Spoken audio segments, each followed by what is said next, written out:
नौवीं के student finally आपका यहाँ विषय विज्ञान का वार्षिक परीक्षा 2024 पर्चे पेपर लिख के आ चुके हैं। आप लोग बहुत सारे यहाँ पर कमेंट आ रहे थे कि विज्ञान विषय पेपर लाओ, तो फाइनली आपका पेपर लिख के आ चुके हैं।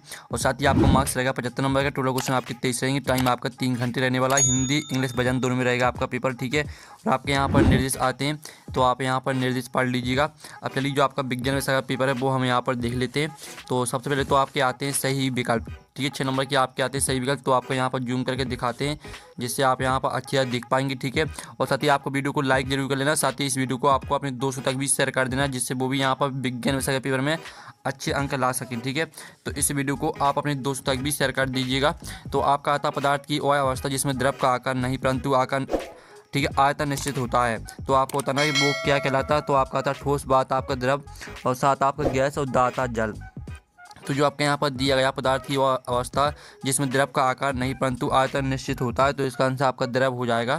फिर आपका आता सोडा जल विलयन में विलय होता है, तो यहाँ पर सोडा जल विलयन में विलय होता है आपका CO2, ठीक है। फिर आपका यहाँ पर तीसरा देख लेते हैं, किस वैज्ञानिक ने सर्वप्रथम परमाणु मॉडल प्रस्तुत किया था। तो आपका था चैडविक, बात आपका गोल्डस्टीन, और साथ आपका जे थॉमसन, और दात आपका जॉन डाल्टन।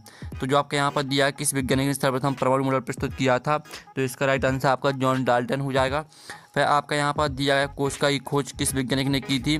तो आपका था रॉबर्ट हुक ने, बात रॉबर्ट ब्राउन ने, और साथ आपका लिनियस ने, दाता लेमार्क ने। तो यहाँ पर कोशिका की खोज किस वैज्ञानिक ने की, तो इसका आंसर आपका आ हो जाएगा रॉबर्ट हुक ने। फिर आपका यहाँ पर पाँचवा आता वेग समय ग्राफ का क्षेत्रफल बताता है। तो आपका था वेग, बात आपका त्वरण, और साथ आपका चाल, और दाता विस्थापन। तो यहाँ पर वेग समय ग्राफ का क्षेत्रफल बताता है, तो इसका आंसर आपका विस्थापन हो जाएगा। फिर आपका 6वां आता बल का ऐसा ही मात्रक, ठीक है। तो बल का ऐसा ही मात्रक होता है आपका न्यूटन, ठीक है। इस तरह से जो आपके सही विकल्प है वो कंप्लीट हो जाते हैं। साथ ही यहाँ पर इंग्लिश से मीडियम के स्टूडेंट भी देख लीजिएगा, ठीक है। और साथ ही यहाँ पर इंग्लिश से मीडियम के स्टूडेंट देख लीजिए, ठीक है। अब प्रश्न 2 आता है रिक्त स्थानों की पूर्ति की, जो कि आपके 6 नंबर के रहने वाले हैं। तो आपका यहाँ पर पहला आता है, ठीक है, बर्फ का गलनांक होता है। तो यहाँ पर बर्फ का गलनांक होता है 273, ठीक है, 273 यहाँ पर केल्विन। और जो आपके यहाँ पर आता है एक ही प्रकार के कणों से बनने वाले पदार्थ डॉट डॉट पदार्थ कहलाते हैं। तो यहाँ पर एक ही प्रकार के कणों से बनने वाले पदार्थ आपके शुद्ध पदार्थ कहलाते हैं, ठीक है। शुद्ध पदार्थ आपका यहाँ पर राइट आंसर होने वाला है, ठीक है। और जो आपके यहाँ पर आता है तीसरा सोडियम कार्बोनेट का सूत्र डॉट डॉट है। तो यहाँ पर सोडियम कार्बोनेट का सूत्र आपका हो जाएगा कि Na2CO3, और सोडियम और अमोनियम सल्फेट का सूत्र आपका हो जाएगा, ठीक है। आप यहाँ पर देख लीजिए NH4 का होल ट्वाइज SO4, ठीक है। ये आपका यहाँ पर हो जाएगा, ठीक है। ये आपका यहाँ पर रहने वाला सूत्र है। और फिर आपका यहाँ पर चौथा आता परमाणु के नाभिक में उदासीन कण होता है। तो परमाणु के नाभिक में उदासीन कण आपका न्यूट्रॉन होता है, ठीक है। न्यूट्रॉन आपका यहाँ पर राइट आंसर हो जाएगा। फिर जो आपके यहाँ पर दिया डॉट डॉट ऊतक जड़ों द्वारा अवशोषित जल व खनिजों को विभिन्न भागों तक पहुँचाते हैं। तो इसका आंसर है जाइलम। जाइलम ऊतक जड़ों द्वारा अवशोषित जल व खनिजों को विभिन्न भागों तक पहुंचाते हैं। फिर आपका जो यहाँ पर दिया गया ध्वनि संचरण के लिए डॉट डॉट की आवश्यकता होती है। तो यहाँ पर ध्वनि संचरण के लिए माध्यम की आवश्यकता होती है, ठीक है। माध्यम आपका यहाँ पर राइट आंसर रहेगा, ठीक है। इस तरह से जो आपके रिक्त स्थान है वो आपके कंप्लीट हो जाते हैं, ठीक है। और साथ ही इनका स्क्रीनशॉट भी आप ले सकते हैं प्रश्न। और साथ ही यहाँ पर इंग्लिश मीडियम के स्टूडेंट भी देख लीजिएगा, ठीक है। चलिए आपके यहाँ पर देख लेते हैं प्रश्न 3 आता सही जोड़ी बना कर लिखिए, जो कि आपकी 6 नंबर की रहने वाली हैं। तो आपके यहाँ पर देख लेते पहली आती बल का मात्रक, तो न्यूटन होता है आपका, और संवेग होता है आपका यहाँ पर, ठीक है। संवेग को आपको मैच कर देना है यहाँ पर MV से। और भर का ऐसे ही मात्रक आपका यहाँ पर किलोग्राम हो जाएगा। और हमें पृथ्वी से बांधे रखने वाला बल, तो इसको आपको गुरुत्वाकर्षण बल से मैच कर देना है। चौथी 5वीं आती है गुरुत्वीय बल का मान। तो यहाँ पृथ्वी सतह पर ध्रुवों पर अधिक, ये आपका 5वीं हो जाएगी। 6वीं आती शक्ति का ऐसे मात्रक, तो इसको आपको वाट से मैच कर देना है, ठीक है। तो ये आपकी सही जोड़ी कंप्लीट करा दी। साथ ही यहाँ पे इंग्लिश से मीडियम के स्टूडेंट भी देख लीजिएगा। अब प्रश्न 4 आता है सत्ता का चयन करके लिखिए, जो कि 6 नंबर के रहेंगे। तो पहला था निलंबन कण फिल्टर पेपर से नहीं निकलते हैं। तो पहला आपका यहाँ पर सत्य रहेगा। फिर दूसरा आपका आता प्रवासी उपस्थिति मनुष्य की नाक तथा स्वर यंत्र में पाई जाती है। तो आपका यह सत्य हो जाएगा।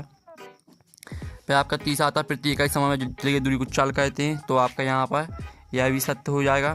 और जो आपका चौथा आता संवेग परिवर्तन की दर बल के अनुपाती होती है। तो आपका यहाँ पर यह भी सत्य हो जाएगा। और जो आपका यहाँ पर दिया गया वस्तु द्वारा अपनी गति अवस्था परिवर्तन के विरुद्ध जड़त्व कहते हैं। तो आपका यह भी सत्य रहेगा। और जो आपका यहाँ पर दिया क्रिया एवं प्रति के बल समान दिशा में कार्य करते हैं।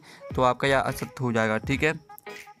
तो इस तरह से आपके 77 रहने वाले। साथ ही यहाँ पर इंग्लिश से मीडियम के स्टूडेंट भी देख लीजिएगा, ठीक है।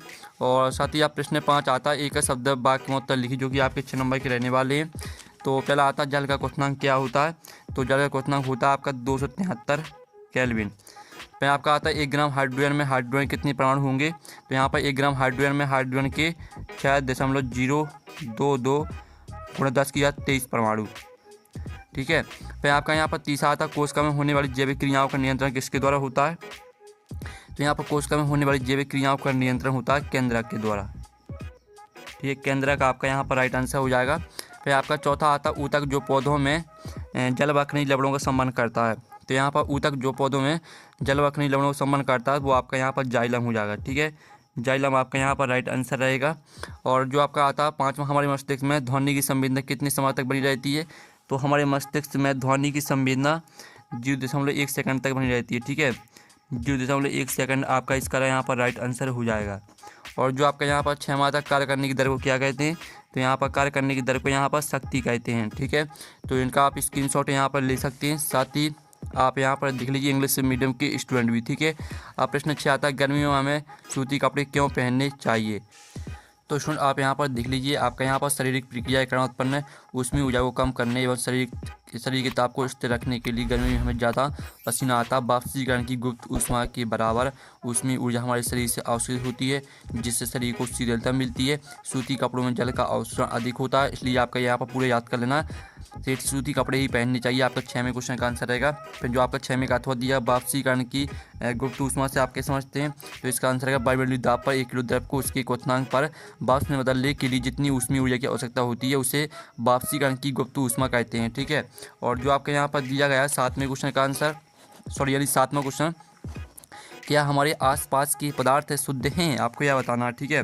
तो आप यहाँ पर देख लीजिए, इसका आंसर रहेगा जब अपने चारों ओर देखते हैं तो पाते हैं कि सभी पदार्थ को या 2 या अधिक बाध्य अवयवों के मिलने से बने। उदाहरण के लिए समुद्र का जल, खनिज, मिट्टी आदि सभी मिश्रण है। इस तरह से पूरा विभिन्न पदार्थों के मिश्रण अतः शुद्ध नहीं है, ठीक है। आपका 7वें क्वेश्चन का आंसर रहेगा। फिर जो आपका 7वें का अथवा दिया गया बहुपरमाणुक आयन क्या होते हैं, उदाहरण दीजिए। तो हम यहाँ पर 7वें का अथवा का आंसर देख लेते हैं, ठीक है। तो आप यहाँ पर देख लीजिए, परमाणुओं के समूह जिन पर नेट आवेश विद्यमान उसे बहुपरमाणुक आयन कहते हैं, जैसे ammonium NH4 positive, sulphate SO4 2 negative आदि, ठीक है। ये आपका 7वें का अथवा का आंसर हो जाता है। फिर आपका 8वां आता है धातु एवं अधातु में आपको 2 अंतर लिखना है, ठीक है। तो हम यहाँ पर धातु अधातु में 2 अंतर देख लेते हैं।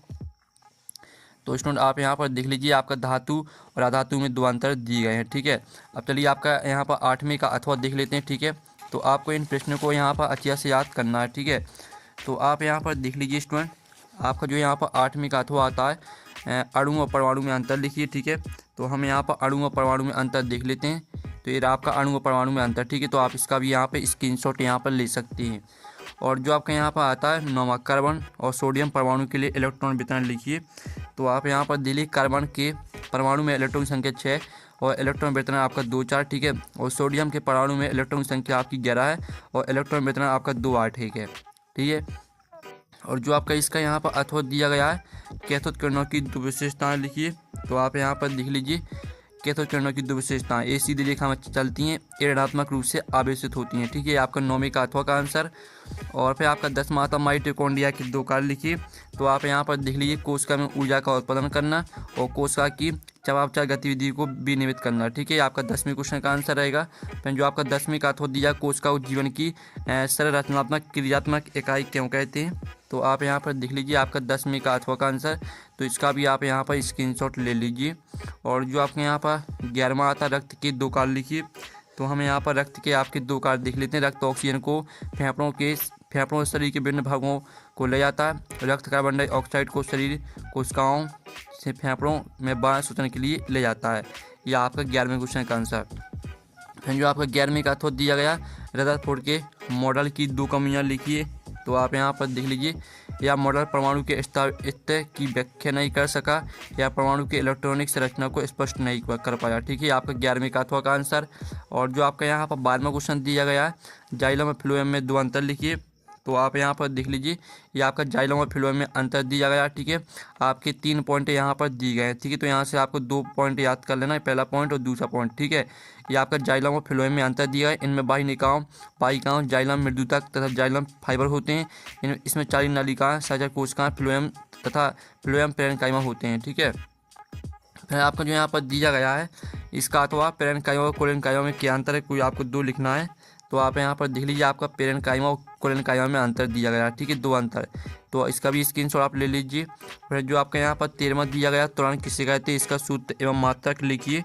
तो आप यहाँ पर देख लीजिए, आपकी त्वरण की परिभाषा दी, किसी वस्तु के वेग में परिवर्तन की दर को त्वरण कहते हैं। और त्वरण का सूत्र आप यहाँ पर देख लीजिए, और साथ ही यहाँ पर पढ़ सकते हैं v बराबर अंतिम वेग, u प्रारंभिक वेग और t समय आपका ऐसी मात्रक मीटर सेकंड की घात माइनस 2। ठीक है, ये आपका यहाँ पर 13वें क्वेश्चन का आंसर रहेगा। फिर जो आपका 13वें का अथवा दिया गया, एक समान व असमान गति को स्पष्ट कीजिए। तो आप यहाँ पर देख लीजिए, यदि कोई वस्तु समान समय अंतराल में समान दूरी तय करे तो उसकी गति को एक समान गति कहते हैं। ठीक है, आपकी एक समान गति की परिभाषा हो जाती है। फिर जो आपका यहाँ पर दिया गया, यदि कोई वस्तु समान समय अंतराल में असमान दूरी तय करे तो इसे असमान गति कहते हैं। ठीक है, ये आपका 13वें का अथवा का आंसर।